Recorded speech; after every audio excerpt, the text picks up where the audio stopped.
Quero te convidar para abrir a sua Bíblia na primeira carta de Paulo aos Tessalonicenses, no capítulo 3. Primeira aos Tessalonicenses, capítulo 3. Eu quero ler do versículo 10 ao versículo de número 13. Primeira aos Tessalonicenses, capítulo 3. Leremos do versículo 10 ao versículo de número 13. 1 Tessalonicenses, capítulo 3, do 10 ao 13. A palavra do Senhor diz assim: oramos noite e dia com o máximo empenho, para que possamos ir vê-los pessoalmente e suprir o que ainda falta à fé que vocês têm. Que o próprio Deus, o nosso Pai, e Jesus, o nosso Senhor, preparem o nosso caminho para podermos ir visitar vocês.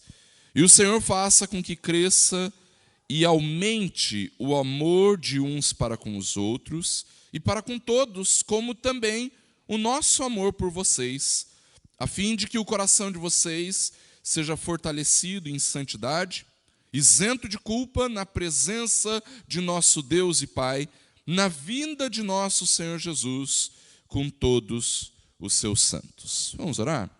Deus, em nome de Jesus, Pai, nós te louvamos pela tua palavra e pedimos, Pai, para que nesse breve instante de reflexão a tua palavra seja pregada fielmente, mas, sobretudo, Deus, que o nosso coração seja como terra necessitada da tua palavra. Deus, que o Senhor ministre nas nossas vidas e a nossa mente seja edificada no Senhor e o nosso coração transformado pelo teu Espírito. Age, Deus, com graça.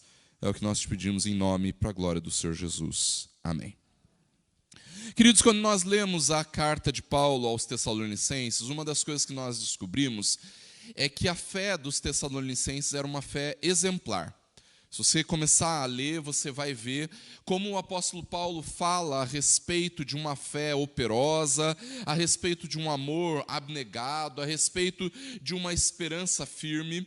E tudo isso, queridos, fazia com que aqueles irmãos da cidade de Tessalônica fossem tidos como, inclusive, exemplo para outros lugares. É muito curioso que quando o apóstolo Paulo planta a igreja aos Tessalonicenses, ele precisa sair fugido da cidade, porque começa a enfrentar perseguição. E quando ele chega na cidade seguinte, a cidade de Bereia, o texto de Atos nos diz assim, que os crentes de Bereia eram mais nobres que os de Tessalônica, porque os crentes de Bereia eram aqueles que avaliavam na palavra tudo aquilo que estava sendo pregado para eles. No entanto, quando a gente chega na carta aos Tessalonicenses, daí já é um tempo depois desse relato de Lucas, né?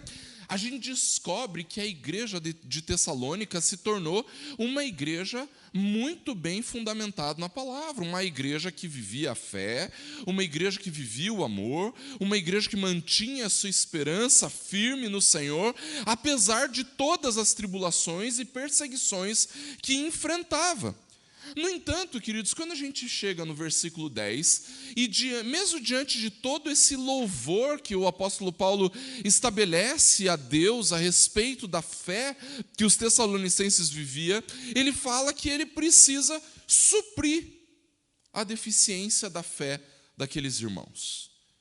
E é muito curioso isso, queridos, porque quando a gente olha todo o contexto da carta, o apóstolo Paulo fala assim, olha, vocês têm demonstrado para todo mundo a fé que vocês têm. Olha, vocês têm se tornado imitadores nossos, né, de Paulo e do Senhor, ao receberem a palavra com alegria, apesar dos sofrimentos. Olha, vocês se tornaram modelo para os crentes da Macedônia, para os crentes da Caia. No capítulo 2, ele fala assim, vocês são realmente a nossa glória e a nossa alegria. Irmãos, parece que é uma igreja perfeita, parece que não tem problemas nessa igreja. De tanto que o apóstolo Paulo elogia essa igreja. Mas então chega no capítulo 3, versículo 10, e ele fala assim, olha, eu queria muito ir visitar vocês. Eu oro por isso. Deus ainda não me deu possibilidade de visitar vocês, mas quando eu for visitar vocês, eu quero suprir alguma deficiência que vocês tenham na fé. O que seria essa deficiência? O texto que nós lemos vai nos mostrar um pouquinho mais, queridos. Porque esse é o primeiro momento em que o apóstolo Paulo clama nesta carta a respeito de alguma coisa que eles precisavam melhorar. O texto fala sobre duas coisas. Ele fala assim, que o amor de vocês aumente, e o nosso por vocês também, mas que vocês também sejam revestidos ou fortalecidos em santidade. Ou seja, o apóstolo Paulo está orando nesse texto, queridos, para reencontrar os tessalonicenses, justamente para ministrar na vida deles, para ensiná-los e aprender deles também a respeito de um amor que precisava aumentar constantemente e de uma vida de santidade que eles precisavam viver. Ou seja, aumentar o amor e fortalecer em santidade. O que é muito curioso, queridos, porque quando nós olhamos para toda essa fé que os tessalonicenses viviam, né, a gente pode chegar à conclusão que seria uma fé perfeita. No entanto, você vai concordar comigo, independente do tempo que você tenha como cristão, como crente, você vai concordar comigo, sempre tem coisa para melhorar, não é verdade? Sempre tem mais amor para experimentar e viver, não é verdade? Nós sempre temos que viver ou ter a nossa santidade fortificada. Queridos, mesmo vivendo uma fé exemplar em muitas questões, eles eram exemplo para os cristãos, os tessalonicenses ainda precisavam precisavam crescer em amor e precisavam andar em santidade. Queridos, é muito comum nos dias em que nós vivemos, os cristãos dos nossos dias viverem uma piedade que muitas vezes é uma piedade bastante externa, uma piedade que é bastante visível. Então, são os irmãos que demonstram visivelmente aquilo que é verdade no seu coração. No entanto, também é bastante comum alguns crentes manifestarem visivelmente a falta de amor e a falta de santidade. Mesmo vivendo, manifestando uma piedade externa, uma fé externa, ainda assim falham em amar e falham em viver em santidade. Mas a verdade, queridos, é que essa fé dos crentes, esta fé dos eleitos, precisa se manifestar em um amor crescente de uns pelos outros, mas também numa vida de santidade. Quando nós olhamos para isso que o texto diz, queridos, nós estamos percebendo o apóstolo Paulo dizer que ele quer reencontrar os tessalonicenses para que o amor entre eles aumente cada vez mais, e isso é o que fará eles viver em santidade, preparando-se para a vinda de Jesus. A fé dos tessalonicenses precisava ser fortificada no amor e na santidade. Da mesma forma, queridos, que nós, nos nossos dias, hoje, que manifestamos uma piedade bastante visível, eu vou te dizer, nada é mais visível na piedade do que gente que vem para a igreja com essa temperatura, viu? Né? Nesse frio, estar na igreja já demonstra para mim a fé que vocês têm. Né? Hoje de manhã, eu e a May brincávamos, a gente tem o termômetro da frequência na igreja. A gente fala assim, hoje vai estar vazio. Né? E hoje de manhã a gente acordou e falou, hoje a igreja vai estar vazia. Né? Mas o problema, ou a grande virtude, não são os bancos vazios, são o fato de eu encontrar vocês aqui hoje. Né? E ainda os irmãos que mesmo que não puderam estar conosco e que estão nos acompanhando pela internet também, é necessário alguma fé para acordar cedo nesse frio, né? E ligar lá a internet para ver o que está acontecendo, para ser ministrado na palavra. Queridos, essa é uma fé bastante externada, né? Uma fé bastante visível. No entanto, ainda assim, mesmo com uma piedade externa, é possível falhar em amar e falhar no viver da santidade. E por isso eu queria deixar com os irmãos 3 rápidas lições a respeito do que eu vejo nesse texto e o que o apóstolo Paulo nos mostra nesse texto.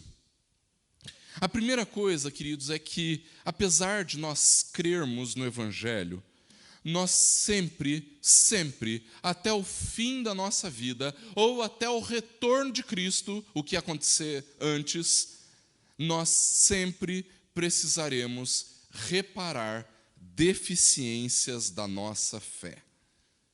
Principalmente aquelas que são expressas no amor de uns pelos outros e na vida de santidade.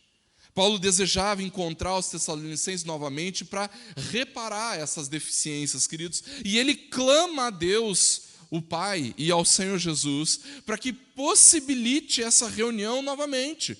E por que ele quer isso, queridos? Porque ele sabe da importância da vida em comunidade.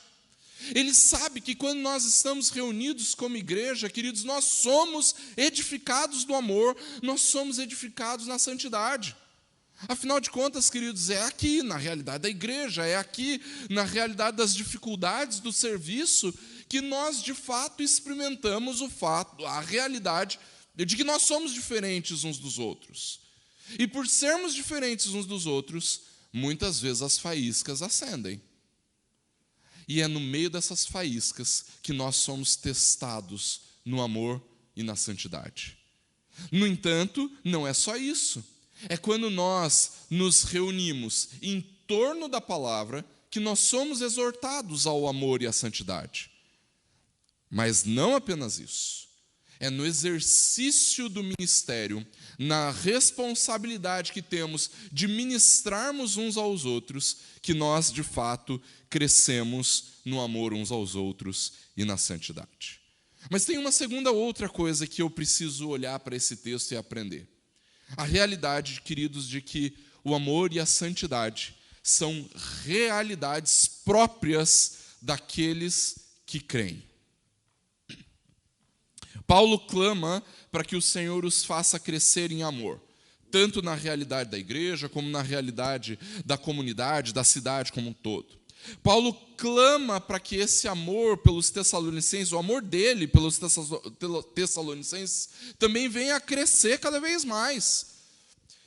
E o motivo pelo qual Paulo ora essas coisas, pede essas coisas a Deus, é para que o coração dos Tessalonicenses seja firmado em santidade e isento de culpa diante de Deus.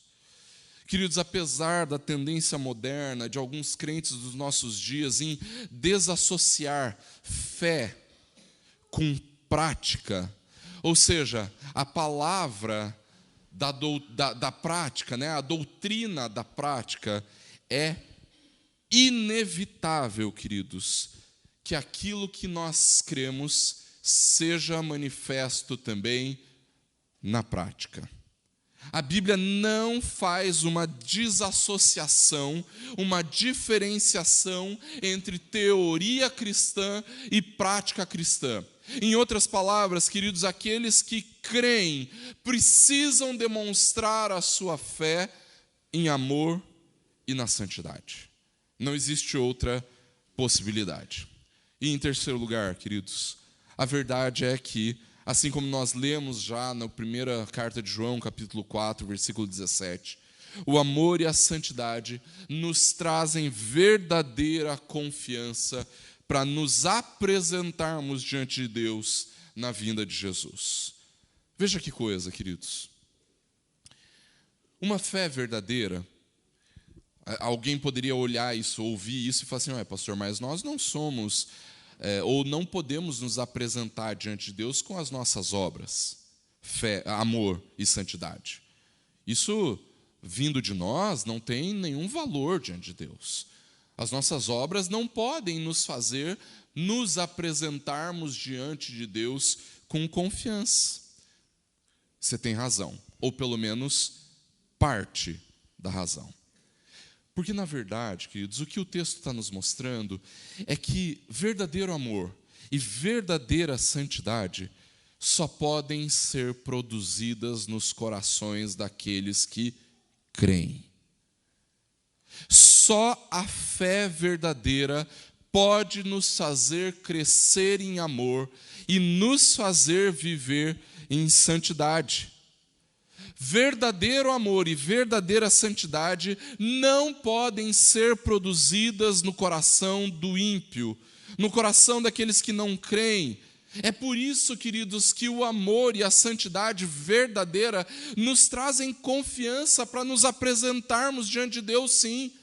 Porque quando nós olhamos para a nossa vida e olhamos para a vida que nós temos como igreja e percebemos verdadeiro amor e verdadeira santidade, então nós sabemos que temos vivido uma fé verdadeira.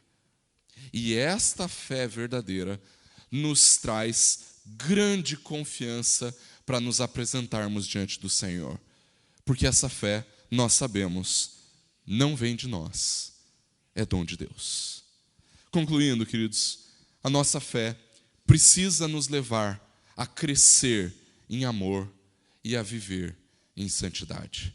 Que Deus nos conduza em graça e que esta fé que nós temos e que demonstramos vindo para a igreja no frio e que demonstramos no nosso dia a dia quando buscamos o Senhor e que demonstramos pelo fato de domingo após domingo nos encontrarmos todos os dias, termos um tempo com Deus, que essa fé, queridos, possa ser demonstrada sim, através do amor, do crescimento do amor e da vida em santidade. Amém? Que Deus nos abençoe.